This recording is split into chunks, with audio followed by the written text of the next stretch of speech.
Tea time, yeah, making a difference, one cup at a time. Tea time, yeah, this is tea time, yeah, making a difference, one cup at a time. Tea time, yeah. So be sure to grab your tea, grab a seat, and tune in to Miss Liz.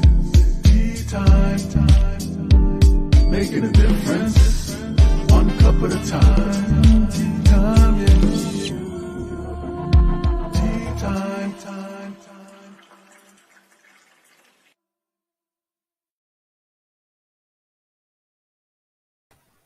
Well, welcome to Tea Time. That's right, it's tea time, and we're having afternoon tea this afternoon. So if you are in the Eastern Standard Time Zone, you are joining us in the afternoon. If you're the Pacific Standard Time, you are in the morning.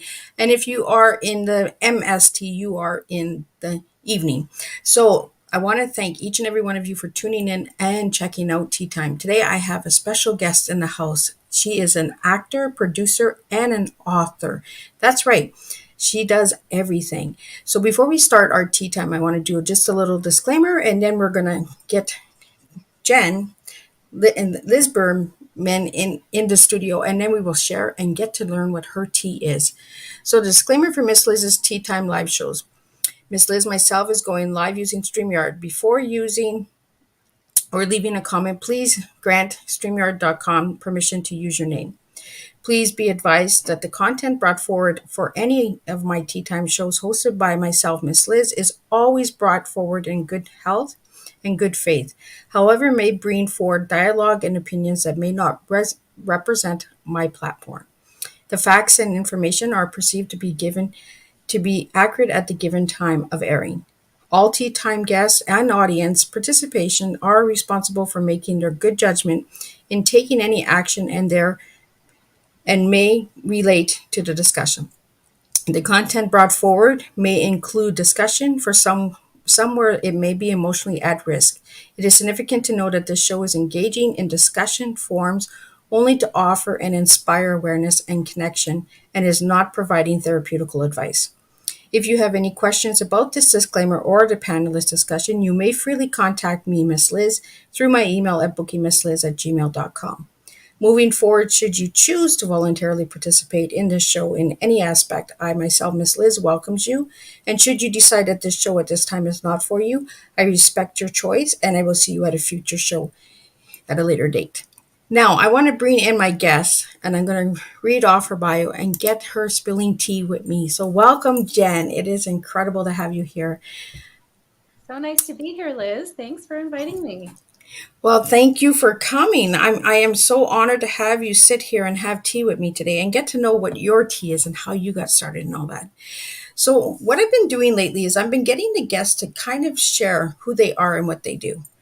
But I'm going to do something a little different with you because your bio is truly incredible. And you are from Canada, so us Canadian girls, we have to support each other, right? Empower for empower. Yeah. So I'm going to read Jen's bio, and if I miss anything at all, Jen, please let the viewers and listeners know as well. For sure. So Jennifer, am I saying your last name right? Lieberman? Lieberman, correct. Yeah. Lieberman, okay. So the E is silent. Is from Maple, Canada, and holds a Bachelor of Arts in philosophy from York University in Toronto. She has appeared in over 30 stage productions in Toronto, New York, Los Angeles, Europe, and Australia, including her award-winning solo show, Year of the Slut, which her novel Year of the What was adapted from. In addition to her performance career, she has penned a number of screen and stage plays. Her short films Leash and Details, which both screen at the Fiesta du Cannes, Court, Métrage, among other international film festivals, as well as the wacky web series Dumpwater Divas. Year of the What is Lieberman's first novel. To request additional reviews and copies of the interview with Jennifer, please reach out to Mickey Mickelson, who is handling her. So, Jen, did I miss anything? No, I'm just going to correct the pronunciation. So it was the Festival de Cannes, Métrage. Oh, Métrage. I Or need to roll my French tongue a little. no, Like, I know it's not English, so I don't expect everybody to, to get it correctly, but that's what it was. well, thank you for correcting me. I always encourage people to correct me because that's the only way I'm going to learn, right? I'm the exact same way. I want to know if I'm doing something wrong. Yeah. So it is really a privilege to have you here. An actor, a producer, and a writer. Wow, you're. It sounds so much fancier and more glamorous than it actually is. Well, I have a lot of questions for you because I was asking Mickey as well when we were communicating back and forth, and he's like, "Oh, you could be asking her all these questions when she comes on Tea Time," and I said, "Oh, I sure will." Great. So, what got you into it all? Okay, so this is like a really silly, easy answer, but when I was a little girl, I wanted to date Zach Morris from Saved by the Bell. So I started writing episodes of the TV show to amuse myself and writing myself as like his girlfriend on the show, some like new character that shows up in Bayside and dates Zach Morris. But Zach was a cutie, like. Yeah, he was. And literally, I was like 8 years old, 9 years old. And that's when I started writing.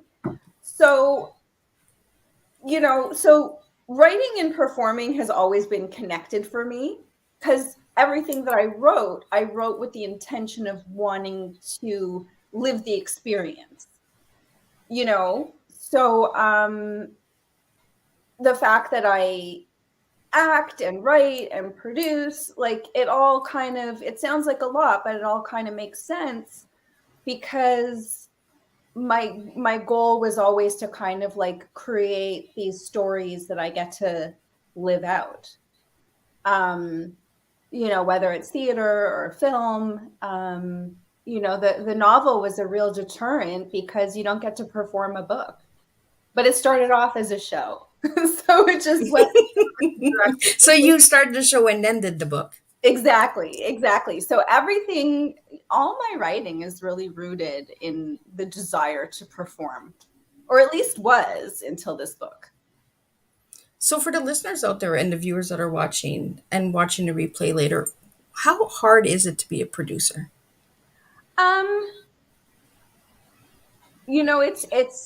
It's funny. Being a producer is a difficult job because, for example, like on a film set, you have many different teams of people. So you'll have an electrical team, you'll have the camera team, you'll have the actors, which are the talent, you'll have the props, you'll have the set designers, the carpenters.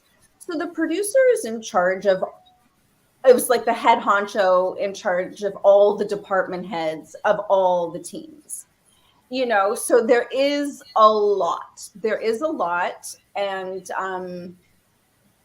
however, much easier to get a job as a producer than as an actor. Really? Or to sell a book. Yes, because way less people are trying to be producers and way less people have put in a decade and a half to develop those skills. Wow. So, even though I don't think acting is easy. Acting badly is easy. Well, we all can act bad, right? Yeah, exactly. So I'm not trying to put down my fellow actors and say like, oh, acting isn't a hard job. You just need a very, very, very different skill set. And you can get cast as an actor just for having the right look or the right accent or being able to do a special skill that nobody else can do. Like they need somebody who can fire dance. Even though you've never been in a production in your life, we need a fire dancer. So you're in the movie. So acting, I think, is one of the only jobs in the world where you can show up with zero experience and still be able to execute the job. Wow. Whereas a producer, you can't not have any experience and succeed in the job as a producer. It just 100% will not happen unless you were like managing other major projects in some other field that has a million other moving pieces. But that's the funny thing about acting is, yeah, it takes a lot of work to become great and to become really disciplined and to become a sensation. But at the same time, it's also one of those mediums that you could just have the right look or be at the right place at the right time and get thrown into the role. Like, for example, Harrison Ford was working as a carpenter on Star Wars. He was already an actor, but he didn't get a job as an actor on Star Wars. He was there as a carpenter. And that's how he got cast as Han Solo. Wow. Yeah, and these were all the things that I was curious about, like how easy it is. Like, do you have to go to acting school? Can you just, be in the right place at the right time and actually get into a movie, The answer is yes and no to all of the questions. Because the way I like to explain it is, no two people in showbiz ever got there going down the same path. So there are no rules. It would be good if you knew a little bit about what you were doing. Well, a little bit of knowledge is good for anything, right? In life. But at the same time, there are lots of people with natural talent out there. There are lots of children. I've taught children. I've been the performing arts director at an elementary school. I ran an acting program at a studio in Santa Monica. So that's the other thing too. It's like children are really natural, and they don't, especially when they're younger, they get cast without having very much training at all because they haven't had the time to develop the skills. And it's funny because sometimes kids are better than adults because adults get too in their head and overthink everything, and kids are more in the moment and spontaneous and imaginative. So that's the thing. It's like, it's the hardest industry to get into, and it's the easiest industry to get into in terms of performance. So how did you get into it, Jen? Were you just at in the right place, right time? Did you have a scout? Did you how did it work? Nothing like that. So I was writing for years and years and years, and it wasn't until I got into university that I kind of had the autonomy to go for what I wanted. So I haven't told this story actually, so this will be interesting. I was at campus at York University, where I went to school in Toronto, and there was a guy handing out flyers, seeing if people wanted to be movie extras. Oh. And I didn't want to be a movie extra, but I took the flyer anyways, and I called him and I was like, I want to be an actor. And he's like, well, being an extra is not being an actor. Being an extra is being in the background and filling space in crowd scenes and riding your bike down the street or walking a dog, being the other person at the restaurant who has no lines. But if you do want to be an actor and you're serious, there's a famous school in New York called the Neighborhood Playhouse. It's one of the best acting schools. And there's a guy in Toronto who teaches the technique. Give him a call. And that's literally how I found my first acting class. I started studying with Tony Pierce at the New School of Drama in downtown Toronto. I did a 2-year Meisner technique program there. And while I was there, I also came to New York for the summer to go to the Neighborhood Playhouse, and learn at the actual school. And, so yeah, I was very serious about the craft and serious about taking classes. And I studied with 3 different teachers in Toronto simultaneously over the 3 years. I did my BA in 3 years. I was in a rush to get to New York. So she was moving fast. Yeah. So I also did like a 2-year Meisner program while I was in school, and I studied on camera classes with a character named Glenn Bang, and I studied sense memory and Strasberg's technique with a woman named Miriam Lawrence, and I continue to study till this day. I'm in 2 acting classes a week. I'm in a Shakespeare class every Thursday, and I'm in a acting technique class every Wednesday. So I'm actually playing Hooky from Shakespeare today to be able to talk to you. Oh. Well, I really appreciate you taking the time to have tea with me, Jen. And Yeah. it is nice to know, right? Because there might be people out there that have a dream of acting and are not aware of how you can get into it or the work and the process. Because it's a, like you said, like you're in a teaching class, acting class twice a week. So, you have to continue to build that, Yeah. right? So this is the other thing. This is what a lot of people don't understand about acting. I'm such a nerd, like on this subject. So just tell me, That's okay. That's what Ricky told me. He says she'll be good to ask all these questions too. okay. So if you're a musician, nobody would expect you to not play your instrument for 6 months and then go do a show. If you were a dancer, nobody would expect you to not be in a dance class or stretch or warm up or dance for 6 months straight and perform at Lincoln Center. Nobody would expect a painter, to take off 3 years painting and then make their masterpiece, or even a writer, you Yeah. know.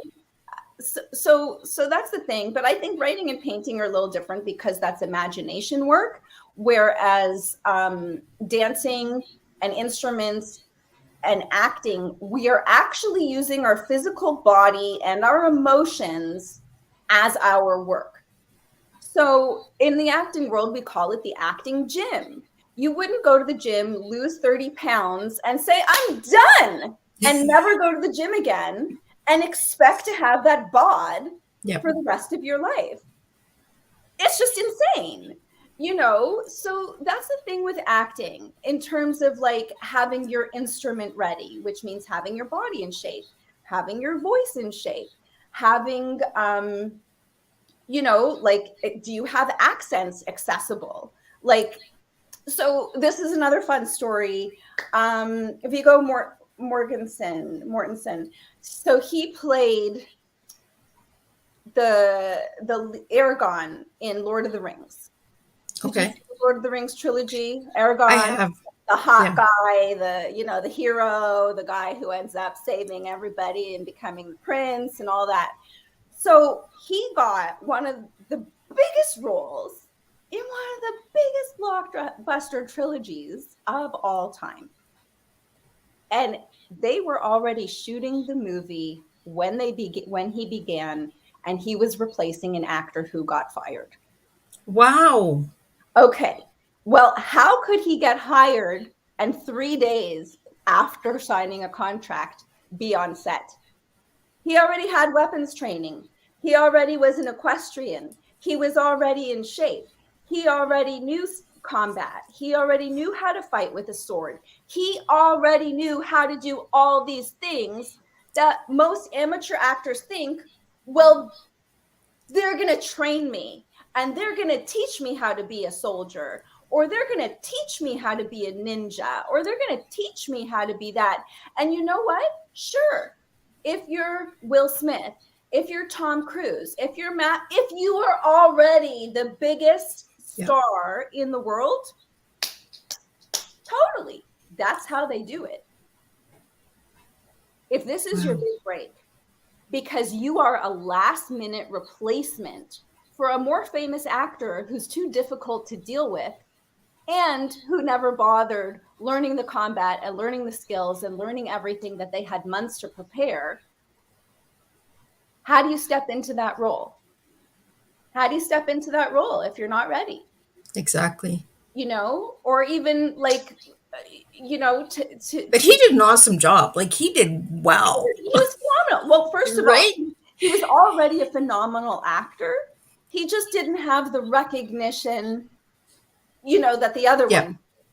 Because that's the other thing too. There are so many phenomenally talented people that we will never know. Yep. Whether they're writers, musicians, poets, artists, dancers, there are so, you know what I mean? So a lot of it just has to do with timing, has to do with doing the reps, and has to do with being prepared. And meaning being prepared at a moment's notice. Like, for example, for me, and I'm sure a lot of actresses during COVID, we gained some weight. You know what I mean? Like if I had to play like, the girl in the bikini who's the next door neighbor, like on 2.5 Men, because it seemed like every female role on that show had to be in a bikini. You know what I mean? Like, you don't have 3 months to get into shape. Do you have that body today? Do you have, can you do salsa, for a 5-minute dance sequence? Like, can you know what I mean? And you don't have to be a professional salsa dancer. You can be an amateur salsa dancer.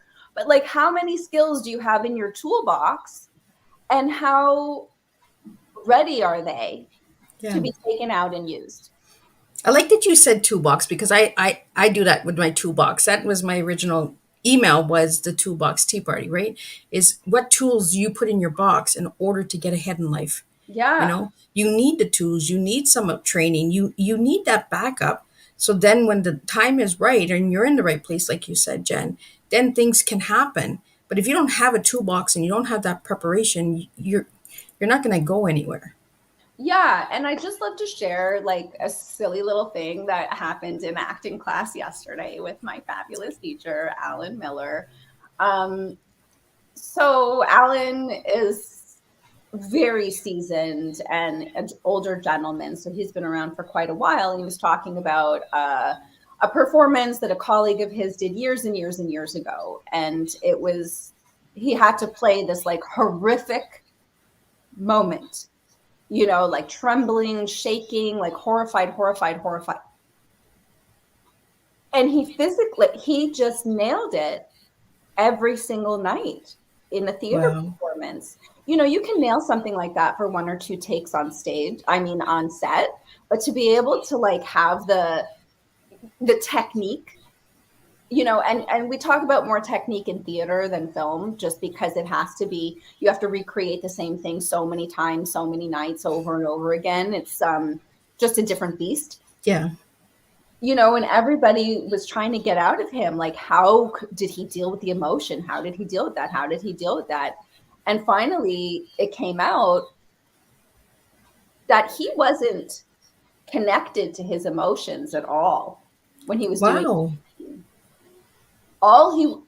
the technique that he worked on was being in a freezing cold shower where your body is shaking because you're so cold. And when you think about it, like from the actor point of view, that is so clever, because it's really taxing when you're working Mm-hmm. with emotional triggers, and you can Yeah. take yourself down a rabbit hole of dark places, which have happened to some actors in the past who were into the method acting and things like that. And I'm speaking from experience, because years ago I played a mentally challenged girl who was raped and murdered, and this was a stage production, and I literally had to perform like an onstage simulated rape scene. And I was young at the time. I was in my early 20s. It was one of the hardest things I had done at that point in my career, and I couldn't, I didn't have the skill set and the technique yet to be able to navigate through that without it taking a huge emotional toll. And so just that example of yesterday, like, being terrified of a cold shower, the audience has no clue. All the audience cares about is, are you making them feel what the story is supposed to make them feel? They Yeah. don't care how you're getting there, but I just thought yesterday it was just such a great story that, like, somebody from the outside looking in would think, oh my God, what kind of horrific, trauma did he have in the past that he has to conjure every night to da da da da da da. But the Yeah. reality is, no, you find substitutions and you find techniques that, let you stay healthy mentally, physically, and that make it easy for you to achieve your job. Yeah. Well, that was one thing that really had me curious, was when you do these roles, like a rape victim or abuser, some kind of, physical challenge, like mental challenge or mental health or anything like that. where do you guys go? I've always been curious about that because some actors get right into the role that Yeah. you almost wonder if they've actually gone through that or experienced some of that in order to play that role, you know? Like I said, everybody's different. It depends on their technique. It depends. Some people are just really emotionally accessible. Some people just have those emotions like right at the surface. And then, like people in your life, there are people who have their emotions pushed down all the way and they rarely let them come up. Well, that type of person isn't going to make for a very good actor, because the more emotions you have accessible, and also the more you practice being able to, just kind of pull them out, put them back, pull them out and put them back, the more limber you are, I guess, as Yeah. a performer. Well, I would see that, because if you bottle a lot of things, then your emotions, you don't know what's going to happen, right? If the set doesn't go right or the lines don't go right, then you might be blowing up, and everyone might be saying, well, where's that coming from? That's not part of the set right now. Like, so I can see somebody who has bottled a lot of emotions wouldn't be good at acting, you Mm-hmm. know? Yeah, yeah.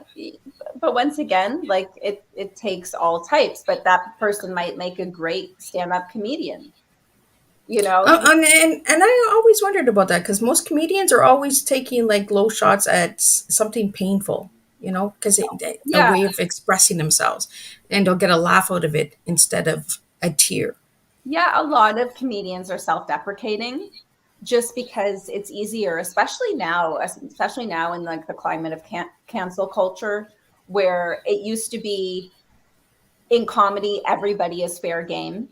Yeah, Like we discriminate against everybody equally in comedy because, being able to poke fun, being able to, it's part of what comedy is. So, but I think especially now with the cancel culture and, it being so hard to talk about any topic, self-deprecation is like the only way to go. yeah. It really has changed a lot. Like a lot has changed. And I'm sure it's changed a lot in the acting fields as well, right? And even producing the way you produce a movie now with all of the different censorships and, it's almost That's like you have to sugarcoat everything because somebody's always offended now. Like we can't express yeah, ourselves. certain subject matters, well, there's one thing, there's so many things. It's such a broad topic, Yeah. because it's like on the one hand, it's like we need our checklist. We need our checklist to make sure everybody has representation, you know, um, and I think everybody should have representation. And my first couple of short films, I was very keen on having an all-female team, female producer, female writer, female cinematographer, female editor, female director. You know what I mean? Like in both of my short films was all female crew, principal crew. That was really important to me. And now that I've done that exercise, so to speak, I worked with some great people, but now I'm just interested in the best man for the job or woman for the job, period. I don't Yeah. care. I don't care about, checking a list of making sure everybody's included. And especially at my scale, like I'm not a big corporation. I'm working on independent projects, and generally I work with my friends and people I know and who are willing to work at the low budget rate that I can pay them. You know what I mean? So that's the other thing too. It's like I want to work with the most talented people that I get along with, that I can afford. And and that's usually the decisions that's usually what drives decisions in business. Yeah. Is this the best person for the job? Are they within my budget? Are they somebody I get along with? And a lot of times it's really hard to check all three of those boxes, let alone having to check off all the other inclusivity boxes. And but the reality is we live in a world of color. There Yeah, are we do. all different colors of people. There are going to be all different races. There are going to be all different sexual orientations because, come on, we're working in the arts, Yep. you know? So like, I'm not as concerned about like filling quotas and things like that. I don't even know how we got on this subject. I'm sorry. No, that's okay. Because that is also part of what you do, right? Is Well, you're well, yeah, you know, and like as a producer, I kind of have to make those decisions yep. about, you know, putting the teams together. And, you know, and it's funny because I still am very adamant about making sure there's a diverse visibility like within a script, Mm-hmm. in terms of like the casting, but because that's different, because that representation is very different, because that's the face of the project. Nobody's seeing who's working behind the scenes. Yep. You know, in I feel like I'm digging a hole for myself right now. No. Because I think it's important that the viewers and listeners out there know how difficult it has been, you know, the change and the time. Because I've, this is how I feel. I feel like we have come into a time in our lives in the world now that we have to sugarcoat and babysit everyone. We're not able to express ourselves. So we're not, I feel like we're losing emotions, we're losing connections, we're losing humanity because we have to fill it in all these boxes. And people are getting tired of feeling, okay, well, I'm in this box, I'm in this box, I'm in this, okay, I'm not in this box. So, you know, we're all in these different boxes and we need to get out of the boxes and start being human again. Well, and the thing is, it's because we now live in a box, which is our computer or our Yep. tablet or our phone, you know, so our life is in a box. And because we live in this global community, all of these like subsets of groups of people are able to like find each other and then convince themselves that their mentality is the norm. Yeah. And they go on a crusade to try and infiltrate, you know, mainstream thought with whatever, you know, kind of fringe ideas they're discussing online, you know, whether Yeah. it's the flat earth thing or whatever. But also, as we were talking, I realized that my next project, there's only 3 actors in it, and we're 3 white actors. And I'm just like, oh my God, how can we be 3 white actors? And it's like, well, actually, you know, it's like there's a couple and none of the actors are getting paid, and I need to cast someone who's already comfortable with me and who's willing to, you know, do the intimate scenes and things like that. And, you know, I've already played his wife in the past, so that's kind of seamless. And then the other dude is just doing the director a favor and showing up for like a couple hours, you know, and then people get all up in arms about like, you have no diversity in your cast. And it's like, we also had no money to make this. Exactly. And you're pushing the limits by saying, you know what, there's no money, but we're still giving you a product. We're still giving you something to enjoy at the end of it, you know? And I'm a big person on you have to give a little to get a little, right? And like you said, none of these actors are being paid, but it might be the big break that they do something in this new project that you have coming that will open a door for them. You know, sometimes we have to give and take. Oh, exactly. This is a huge business of bartering, getting in kind. You know, even you'll come off of your biggest paycheck and then go right to a free project, either because you want to support the director, or it's a role that you love, or it's something you've been championing. You know what I mean? So there's not a lot of consistency and there's not a lot of rhyme or reason, but that's also the fun of the business. Exactly. You know, and I like that because you open the door for others and say, you know what, I don't have the funds for this, but I would really love to have you in this project because I believe in you, I've worked with you, I know what you're capable of doing, you Yeah. know.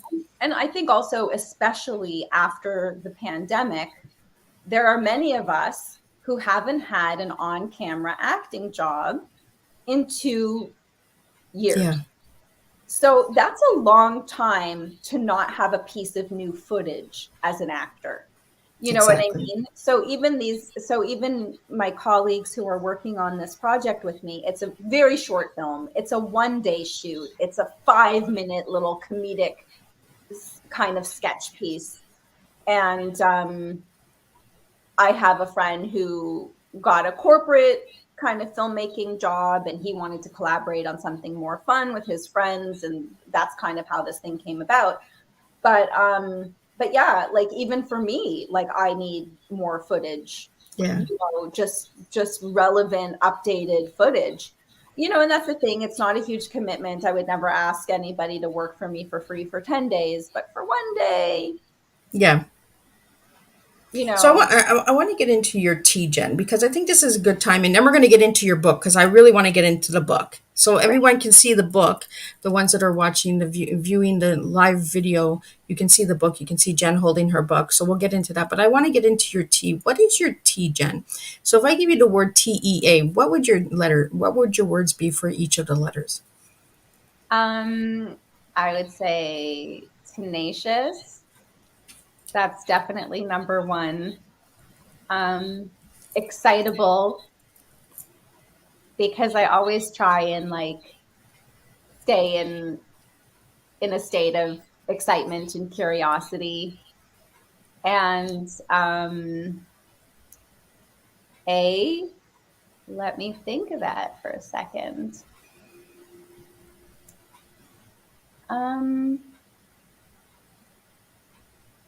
Annoying. Oh, I've never gotten that one yet. That's a new one. That's a first. I can be annoying. I can, you know, kind of push. I can push a little bit. I can You're that little rebel. yeah. Yeah, I'm a rebel, but I'll also like hold my ground if I believe in something and I'm adamant about it. Maybe adamant would be better than annoying, but I'm fine with being annoying. That's okay. I love your authenticity. It's like, yeah, I'm annoying. I can be super annoying. That's okay. But that's okay to say that, right? Because we know our traits, we know who we are, and that's what your tea is, you know. And that's why I ask all of the guests what their tea is, because it comes from you. It's not me. I can't say these things about you, and that's who you are and who you present, right? So now let's get into the book, The Year of the What. How did that all come about? Okay, so let's rewind. We're going back. When I first moved to LA, I you know, was trying to get a foot in the door like every other actor who moves to LA, and somebody suggested I write myself a one-woman show as a showcase piece. So I brainstormed some ideas, and Year of the Slut is what came out. I had the title first, and I kind of said the title just as a joke because I'm a little cheeky like that, and I can come up with some clever phrases. And my friend was like, no, that title's actually like, that's it. That's your title. That's your show. Go write it. And so when I went through my own personal Year of the Slut, it was the year after my first devastating heartbreak. So that is what the book is based on. But basically, I started writing erotic poetry, which I had never written before in my life, but also I was like a virgin prior to this relationship. So it was not really something that I had experienced. So it wasn't something I was going to write about, you know, but I guess like the heartbreak and the longing and all the like, you know, stew of emotions, you know, my emotional jambalaya. I love that emotional jambalaya. It turned into some sort of like poetry. So what I did for Year of the Slut is I took these, you know, kind of slutty, racy poems. I took 5 of them and I created a story arc around these 5 poems, loosely based on my story, which was easy because the poems were loosely based on my, dealing and, wading through the heartbreak jambalaya. So I love jambalaya. I just came up. Jambalaya's got everything in it. It's a little bit of everything. Jambalaya. So that's how Year of the Slut began, and that's how I wrote the initial show. And the show went through some rewrites as I developed it and workshopped it. If you've seen the movie La La Land with Emma Stone, it was very similar. Nobody came to the first performance. Like my mom came and some people from acting class came. But in terms of like people who could hire me, people who were the reason I did the show, none of those people came. They couldn't care less. So, but this is the major thing. This is the major thing, which is, until I did the show, most of my time I had been in LA was spent chasing after something I couldn't attain, trying to get an agent, trying to get a manager, trying to get, trying to get hired by a director, trying to get this person to return my call, trying to get a meeting with that person, trying to get this person to read my script, trying to get this.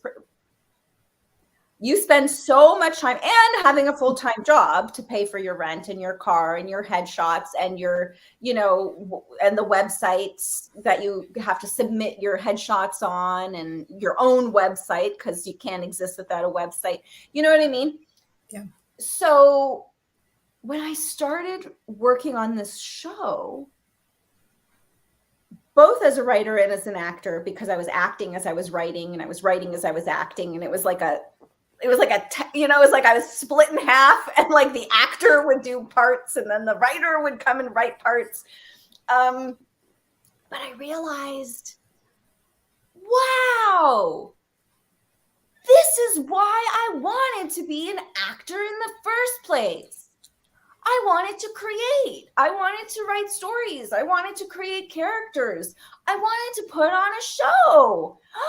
Oh my God, I'm doing it. And I didn't need the agent, and I didn't need the manager, and I didn't need the, all these people who wouldn't return my calls. Like, all I needed was me. Well, I had been a producer in the past. I had produced several productions prior to this. So I wasn't a first-time producer. If I was, I probably would have thrown myself off of a building. It would have been way too stressful to take on that and doing a one-woman show for the first time. Wouldn't have been able to. The actor, I was already a good actor. I was already a good producer. I wasn't sure about the writing yet because I had never written anything that got produced. So I never got feedback from the world. Yeah. But I knew I was a good writer. It's like down deep inside, I knew. I already had like a career as a producer, and I had already gotten some good credits as an actor. So I put this together, and not only that, I played 10 characters. Wow. And I realized I'm much better than I thought. You played 10 characters? I didn't know. Wow. Like, you know what I mean? Like, I had the balls to like move to New York at 20 without knowing anybody. Like, I knew somewhere inside of me I was good. But after doing that show, I was like, oh no, I'm really good. And I might sound like a jerk right now saying that, but you know what? If you can't say that about your profession, then why are you in it? Yeah. But that kind of proved to me like, wow, I'm at another level. Like I'm like being on stage an hour and a half, even with one character. Yeah. With no. Well, that's why I said 10. I was like, wow. Like, yeah. So that was like a huge, in so many different aspects of my life. Like and even my mom saw the show, who, like, my parents have never been behind me being an actor. I come from a traditional Jewish family. I went to private Jewish. How dare you be an actor? You know, even though there's a lot of Jews in show business, it's not what your parents want for you. You know, they want you to be a doctor, a lawyer, an accountant, you know, something like a professor. No, I wasn't. I knew since I was 8, since I wanted to be Zach Morris's girlfriend. I think some of the most best actors out there are Jews because they have that push, that drive, right? Yeah. But anyway, long story short, my mom saw the show and she was finally like, now I get it. This is what you have to do, isn't it? And I was like, I've been telling you this for 10 years. It only took 10 characters to get you to see it, Mom. Well, but I can't blame my mom. That's the other thing about this lovely business. I can't blame my mom. She didn't see the production where I was the mentally challenged girl who was raped and killed. Because I think if she would have seen that, she couldn't make it to New York for that show. And that's the other thing, too. I did a lot of, you know, some of my best work my parents never saw, and it was on stage. So it's gone, you know? Yeah. And then the stuff that they did see was kind of mediocre because it was when I was first starting out, you know, and I wanted them to come see my first play in New York or whatever.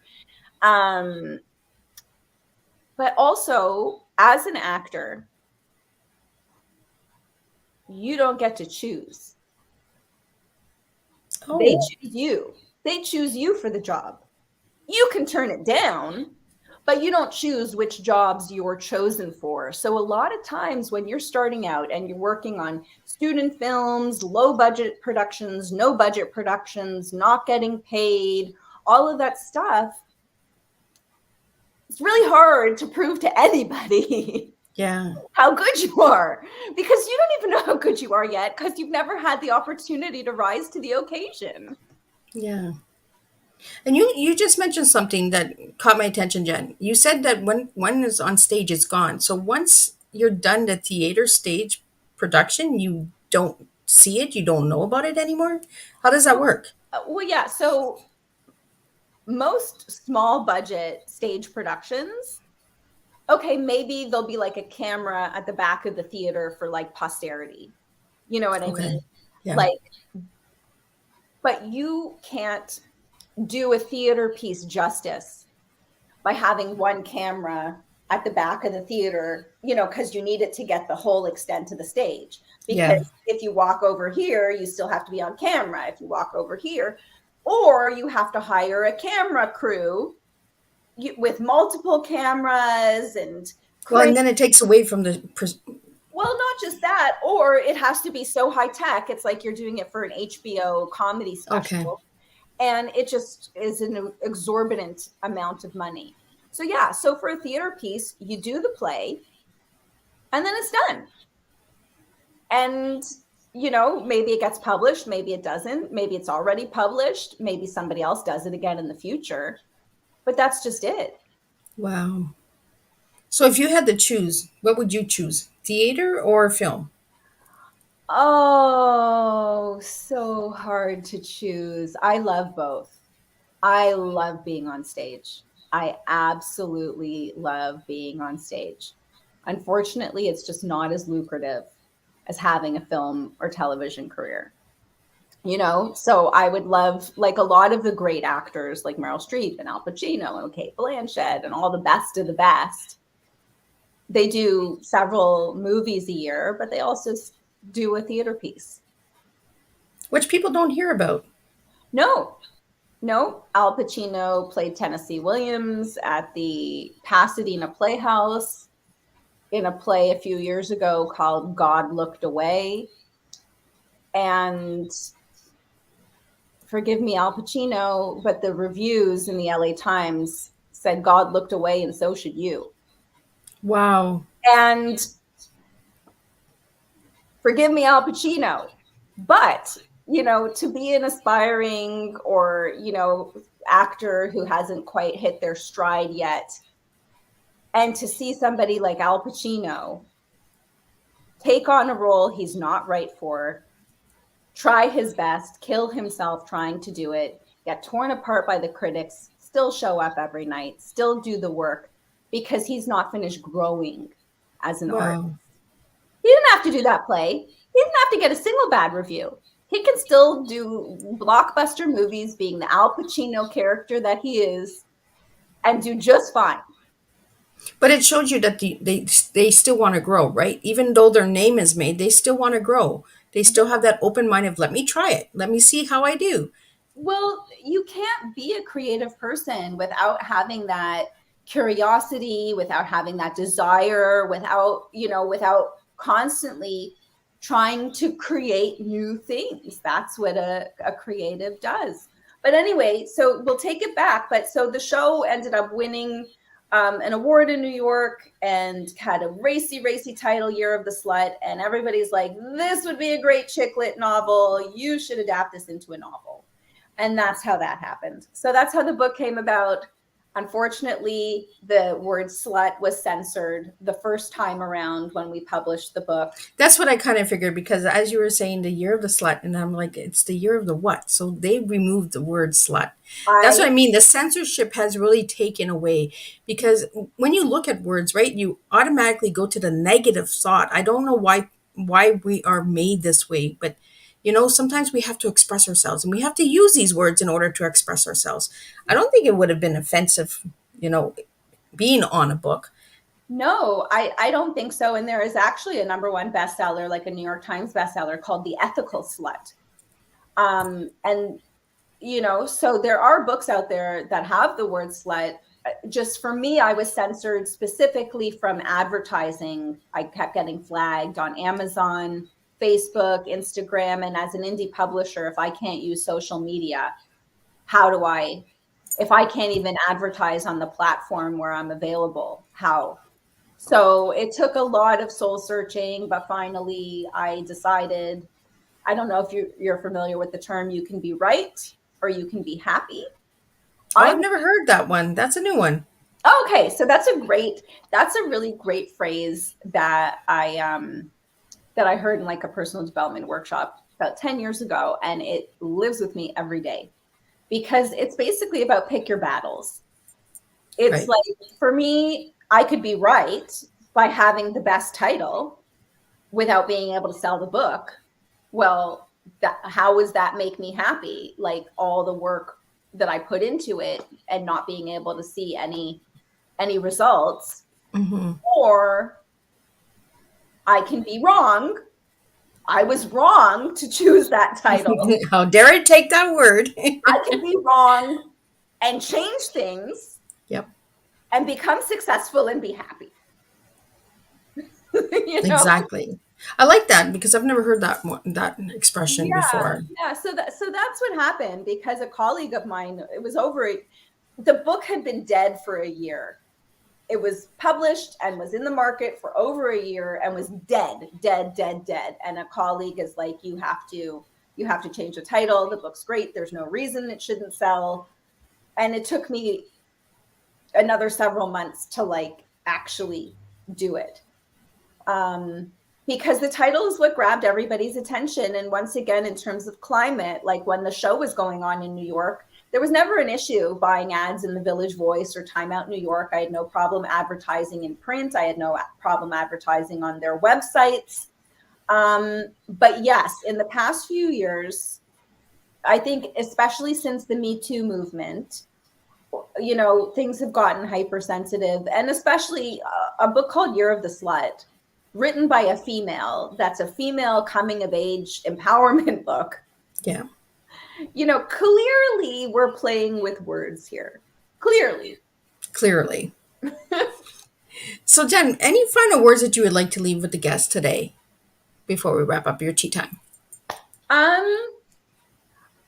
I want to thank you all for tuning in, first of all. Second of all, I want to encourage everybody to make your own break, which is what I did with creating my show and then creating more projects after that, and deciding to self-publish my book after all the rejection, and deciding to change the title after the first one was a failure, And you know what you're destined for, and only you know what you're made of. So it's your job to be able to shut out everything else and find your way down the path.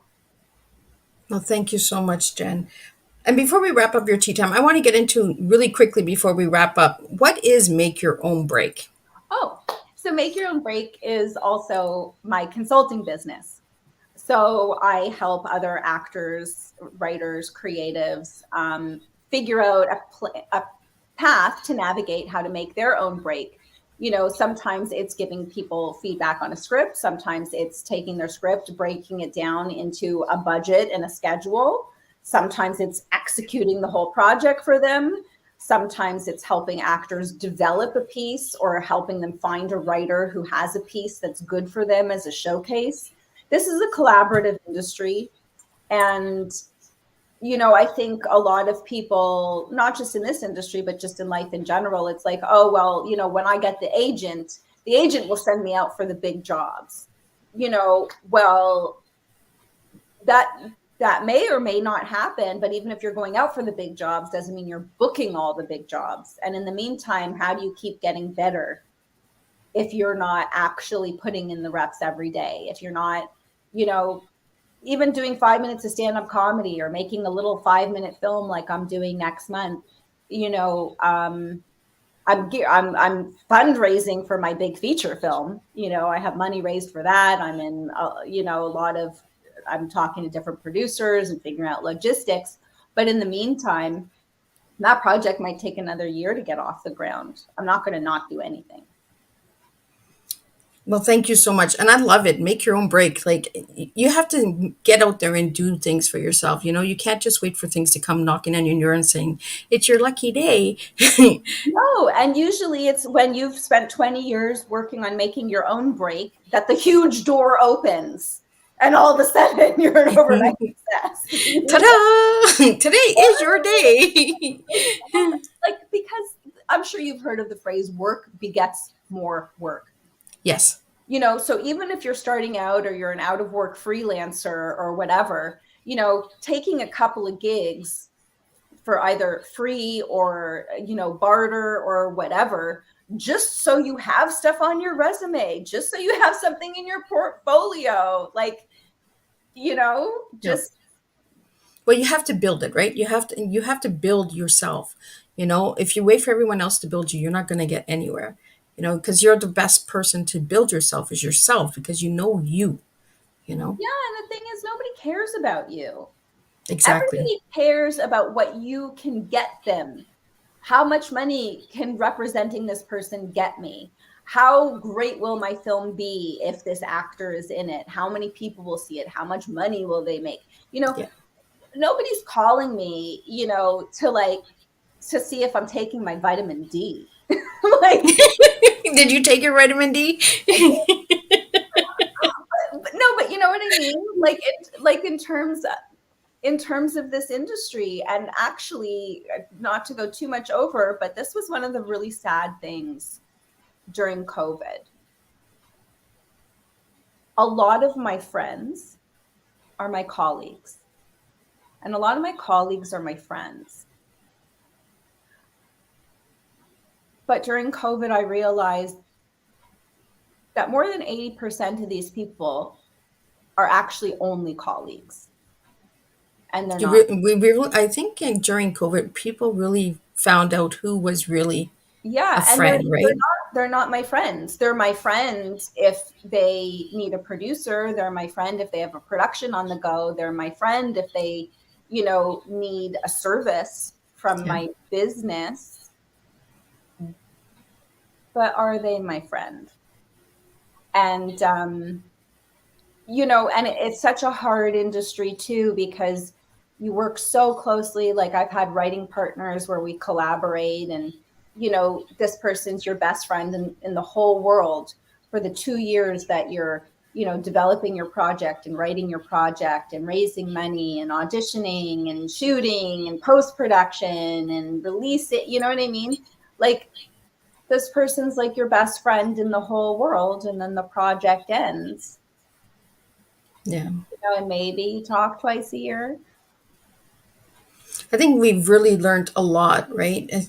COVID has really taught us a lot about humanity, has taught us a lot about who we are as individuals as well. Like you said, for 2 years, you haven't done any filming or anything, like a lot of people haven't had that 2 years of filming or movies or connections. They really had to fight to stay in the light and Mm-hmm. get seen, right? So I really want to thank you, Jen, for being who you are and being so authentic. I love when my guests are authentic and their selves. And like she said, she's annoying at times. So we'll take the little annoying, beautiful girl here. And Thank Jen, you. I really wish you the best in life. And I want to thank you for having tea with me and sharing your tea with me today. Because without you having tea with me, my show would not be here. It Oh, is because of my guests that Tea Time is here. So I want to thank all the viewers and listeners who have tuned in each and every week for Tea Time. And I will see everyone on June 24th with a new guest with online education with Betty Parker coming in from the United States. So she has program that she works with children. So I really am big on education, big on awareness, and big on making a difference. And Jen, that is exactly what you do, is you make a difference with what you do. So thank you for being with me today and with my guests. And thank you to all the viewers and listeners who tuned in. And if you're watching the replay, push hashtag replay and let me know where you're tuning in from, because I'd love to hear where you're tuning in from. And let's just make a difference with one cup of tea at a time. So I will see you June 24th at 7 p.m. We are having evening tea with Betty Parker. thank you, Miss Liz.